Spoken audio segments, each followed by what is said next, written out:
Sarah Ferguson breaks silence about Meghan and Andrew. This is wild. What if I told you that the ultimate house of cards in modern royal history is not just wobbling, it has officially collapsed, and the person holding the matches is none other than Sarah Ferguson.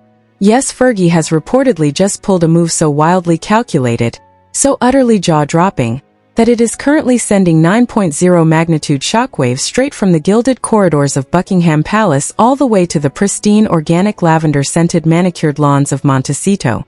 We are talking about an absolute code red emergency in the royal PR department's people.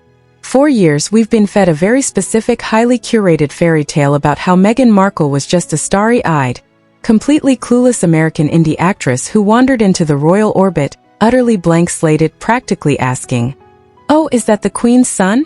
I thought he was the butler."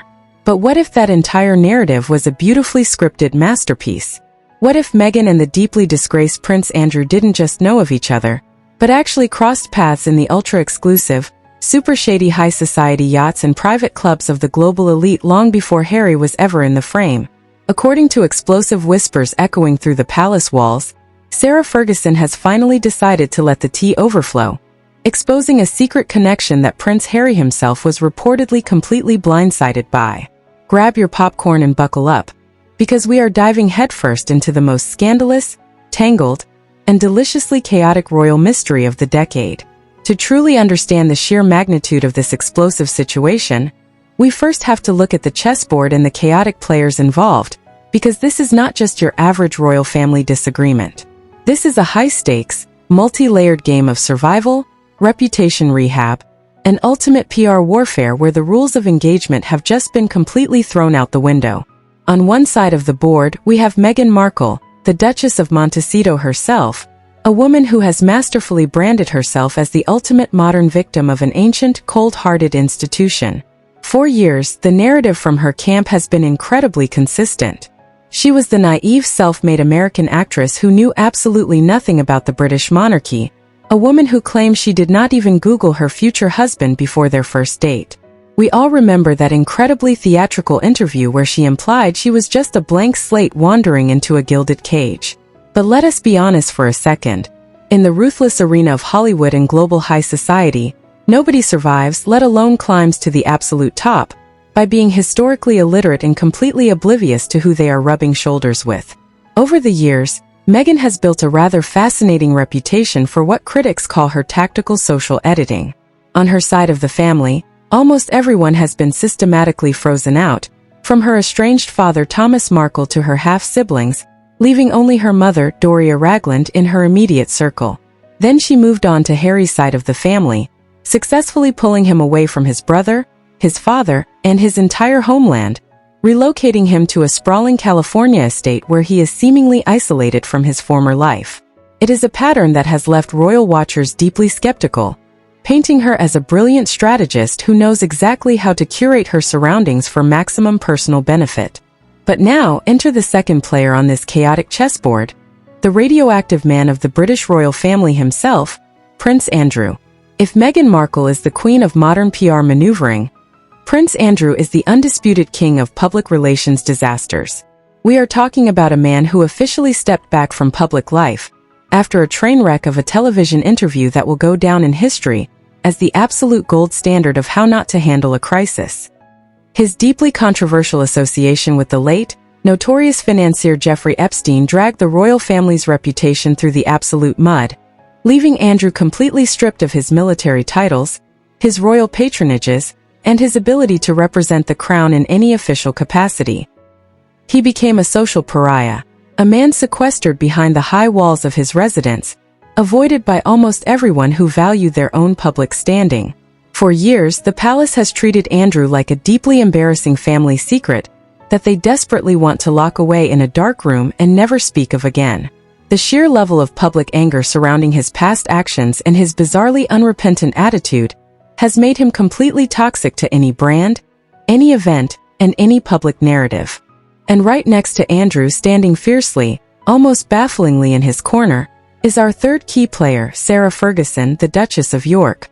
Fergie is a certified legend of royal survival.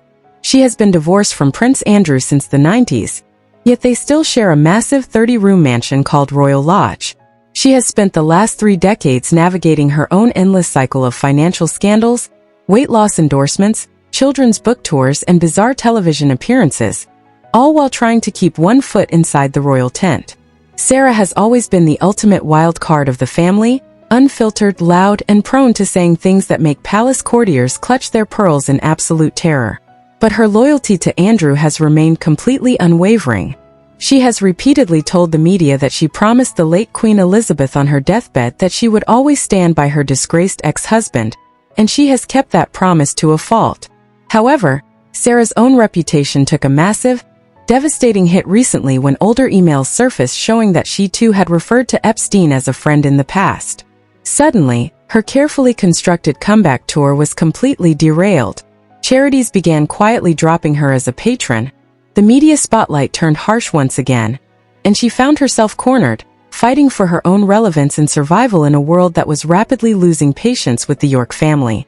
This brings us to the boiling point, the ultimate pressure cooker that set this entire current scandal into motion. King Charles, in his quest to streamline the monarchy and cut unnecessary expenses, has reportedly been putting immense pressure on Andrew and Sarah to pack up their bags and vacate Royal Lodge. The king is reportedly tired of funding Andrew's massive security detail and paying for the upkeep of a crumbling 30-room estate for a non-working royal. In what can only be described as a masterclass in passive-aggressive royal negotiation, Charles reportedly offered them Frogmore Cottage as an alternative. Yes, you heard that correctly. The very same Frogmore Cottage that was once the official UK residence of Prince Harry and Meghan Markle, the home they were quite publicly evicted from after their explosive media tour against the royal family. The symbolism of this offer is almost cinematic in its level of disrespect and power shuffling. It is essentially the king telling Andrew that he is being downgraded to the leftovers of the family's most controversial exiles. For Sarah and Andrew, being pushed out of Royal Lodge and forced into Frogmore would be the ultimate public humiliation, a physical manifestation of their complete loss of status and power. It is precisely against this backdrop of desperation, financial strain, and impending eviction that the current bombshell exploded. According to whispers currently paralyzing royal media circles, Sarah Ferguson decided that if she and Andrew were going down, they were not going down quietly. The theory currently exploding across global tabloids is that Sarah, utilizing her extensive knowledge of Andrew's private social life from decades past, allegedly let slip a detail that completely contradicts the fairy tale narrative of the Sussexes. The claim is as simple as it is absolutely devastating. Sarah has allegedly hinted that Meghan Markle did not need an introduction to Prince Andrew when she first arrived in the UK because she already knew him. And we are not talking about a casual glance across a crowded room. The rumor suggests they moved in the exact same elite, high society circles that Andrew frequented for years, long before Harry was ever even a consideration. If this is true, it completely obliterates the timeline that Harry and Meghan have sold to the world. It changes Meghan from an innocent outsider who accidentally fell in love with a prince into someone who was already navigating the deeply complex, often murky waters of the global elite adjacent to the royal family. It suggests a level of calculation and prior knowledge that would make her public narrative look entirely manufactured. And the fallout of such a revelation is currently threatening to tear what little remains of Prince Harry's trust in his marriage completely apart, which is exactly where the plot begins to thicken. The sudden thickening of this royal plot centers entirely on the high society circles that both Prince Andrew and Meghan Markle reportedly navigated during the early to mid-2010s, a period when both were incredibly active on the international social scene. To understand how these two seemingly distant worlds could have collided, we have to look closely at the elite playground of private members' clubs, ultra-exclusive yachts, and high-end European retreats that served as the backdrop for the global wealthy. According to several unnamed insiders who claim to have intimate knowledge of the London and New York club scenes during this era, Meghan was not simply a hard-working actress confined to the set of her television show in Toronto. She was an aspiring global brand builder who frequently traveled to Europe, rubbing shoulders with influential power brokers, fashion moguls, and high-profile socialites. At the exact same time, Prince Andrew was utilizing his remaining royal influence to jet-set across the globe, attending private gatherings hosted by controversial billionaires and international elite figures. It is within this highly exclusive, deeply private network of luxury retreats and invitation, only events that Sarah Ferguson's alleged disclosures begin to carry a terrifying amount of weight for the Sussex camp. The rumor mill suggests that Sarah has quietly pointed towards specific guest lists and private club registries from places like Soho House in London and Istanbul, where both Meghan and Andrew were supposedly present at the same high society gatherings long before Prince Harry was introduced to his future wife. When you look at this alleged overlap through a critical lens, the highly publicized account of Meghan's first meeting with Prince Andrew at Royal Lodge starts to look less like a charming, accidental encounter and more like a carefully orchestrated piece of theater. In his memoir, Harry painted a picture of absolute, almost comical innocence, claiming that Meghan had to be quickly coached on how to curtsy to the Queen because she had no idea what royal protocol entailed, and that when Andrew walked into the room, she genuinely mistook him for a member of the domestic staff. But if Sarah Ferguson's alleged version of events has even a grain of truth to it, this story of naive bewilderment completely disintegrates under the spotlight. Are we seriously expected to believe that a highly intelligent, media-savvy woman who had spent years networking in the highest tiers of global society, befriending international movers and shakers, could walk into a royal residence and mistake one of the most famous, heavily publicized princes in the world for a butler? The sheer absurdity of that narrative has always raised eyebrows among seasoned royal observers, but with Sarah now supposedly hinting that Meghan and Andrew had already shared social spaces, the innocent outsider storyline begins to look incredibly fragile. Critics are already pointing out that this would mean Meghan entered her relationship with Harry with a level of insider knowledge about his family's private dynamics that she has never publicly acknowledged, transforming her entire origin story from a spontaneous romance into a highly calculated strategic move. Naturally, the panic behind the closed doors of the Montecito mansion is reportedly reaching an absolute fever pitch as these rumors continue to gain massive traction online. According to industry insiders, Meghan's public relations team has been working overtime, holding emergency meetings to figure out how to neutralize a threat that has not even been officially made public yet.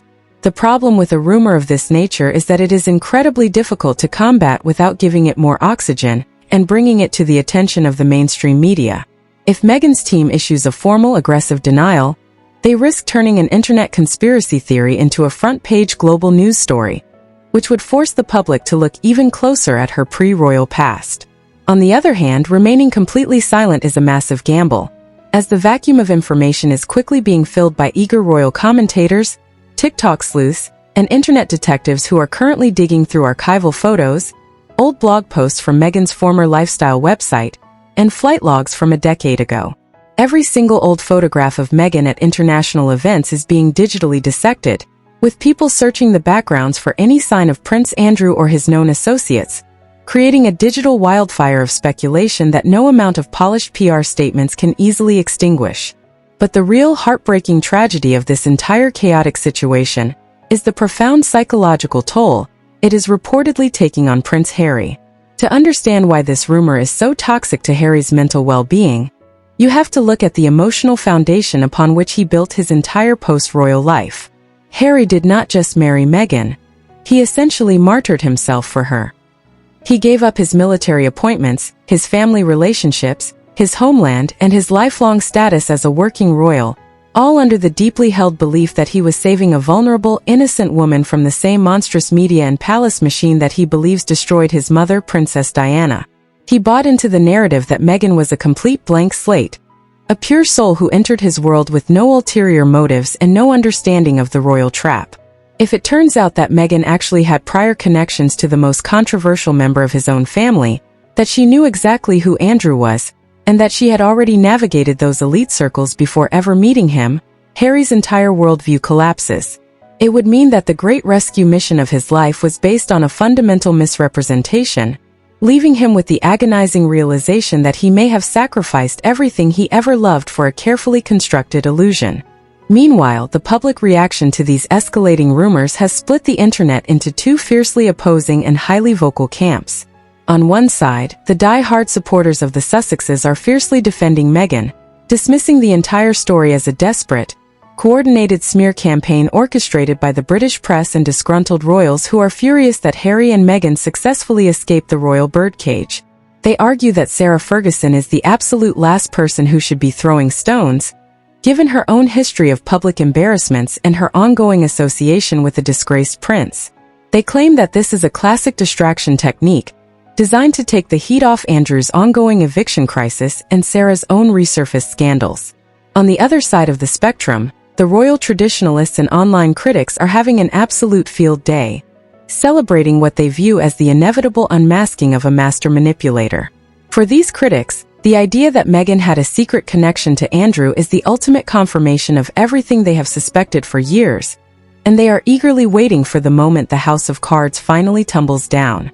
This digital divide has turned the comment sections of every major royal blog and YouTube channel into a literal war zone, with both sides trading insults, dissecting historical timelines, and eagerly awaiting any sign of a breakthrough. The sheer volume of online engagement surrounding this story proves that regardless of whether the rumors are true or false, the public's appetite for royal drama, betrayal, and high society secrets is completely insatiable, and the momentum is building to a point where a massive public explosion feels almost completely inevitable. As the digital war continues to rage across social media platforms, the spotlight is turning back toward the quiet, tense rooms of Buckingham Palace, where the senior royals are reportedly watching this unfolding disaster with a mixture of profound exhaustion and strategic calculation. For King Charles, this represents a highly delicate diplomatic tightrope. The king has spent the early years of his reign trying to project an image of stability, modernization, and financial responsibility, a mission that is constantly being undermined by the theatrical antics of his extended family. While Charles would undoubtedly love nothing more than for the constant noise surrounding the Sussexes to fade into the background, the potential exposure of a historic connection between Meghan and Andrew threatens to drag the family back into a dark period of public scrutiny. They have spent millions of pounds trying to escape. Some palace insiders whisper that the king is quietly furious with Sarah Ferguson for her unfiltered comments, viewing her as a loose cannon who has once again put her own desire for relevance above the stability of the monarchy. Others, however, suggest that certain factions within the palace walls are privately not entirely displeased to see the Sussexes' highly polished, victim-centric narrative challenged so aggressively in the court of public opinion, even if the source of the challenge is a deeply compromised duchess. This internal palace tension is further complicated by the impending physical relocation of Andrew and Sarah to Frogmore Cottage, a move that is fast becoming a massive public symbol of the shifting power dynamics within the family. Royal architectural experts point out that moving Andrew out of the grand, sprawling Royal Lodge and into the significantly smaller Frogmore Cottage is not just a logistical necessity. It is a profound demotion that strips him of the final vestiges of his former status. For Sarah, who has spent decades trying to maintain the lifestyle of an active, high-ranking royal despite her divorce, this downsize is a bitter pill to swallow. The irony that she and Andrew are being forced into the very home that Harry and Meghan spent millions of taxpayer pounds renovating, only to be evicted from it, is a twist that no Hollywood screenwriter could have mapped out. It is a physical manifestation of their decline, a visual reminder to the entire world that their influence has evaporated.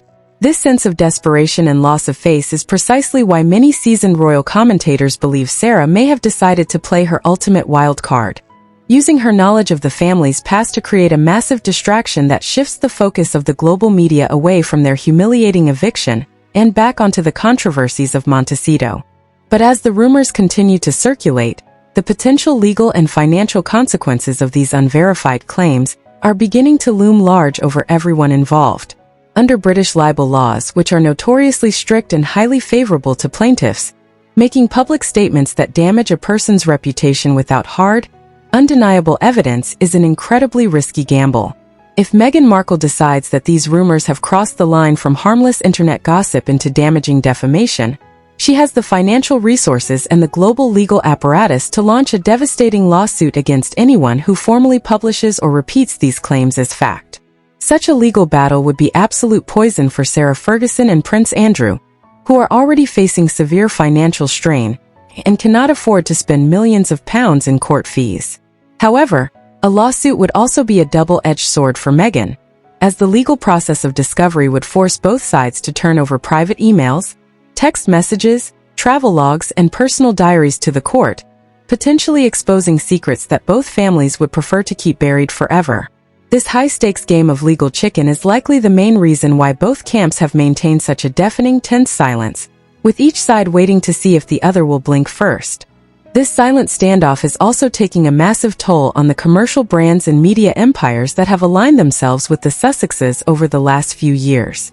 Major entertainment executives in Hollywood, who initially rushed to sign multi-million-dollar deals with Harry and Meghan, are reportedly becoming increasingly weary of the endless, chaotic personal drama that seems to follow the couple everywhere they go. When major corporations like Netflix and Spotify invest in royal talent, they are looking for inspiring, high-quality content that can appeal to a broad, global audience. They are not looking to buy into a permanent, highly volatile family feud that threatens to alienate large segments of their customer base.